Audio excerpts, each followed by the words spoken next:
বর্তমান সরকার কোনো মানুষকে চিকিৎসা সেবার বাইরে রাখবে না বলে আশ্বাস দিয়েছেন সমাজ কল্যাণ এবং মহিলা ও শিশু বিষয়ক মন্ত্রী অধ্যাপক ডাক্তার এজেড জাহিদ হোসেন।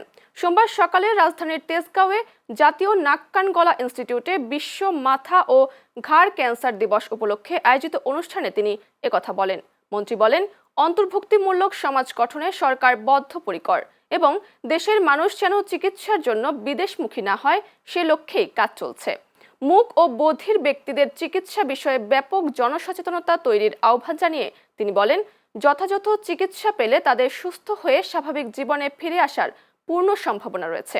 অনুষ্ঠানে এভিটি ক্যান্সার কেন্দ্র এবং ক্যান্সার রোগী ও শ্রবণ প্রতিবন্ধী ব্যক্তিদের জন্য বিশেষ সহায়তা কার্যক্রমের উদ্বোধন করা হয়।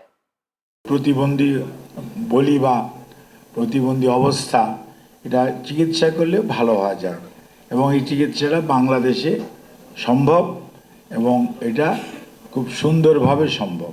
এই জিনিসটার জন্য আমি আপনাদের সাহায্য চাই এবং আপনাদেরকে বিশেষভাবে অনুরোধ করি। আর আজকে যেহেতু যা বিশ্ব হেড নেক ক্যান্সার দিবস এবং সেটার জন্য আলতাফ এবং মিঠুদের বা ইএনটি ইনস্টিটিউটের আয়োজন, তাদেরকেও ধন্যবাদ জানাই।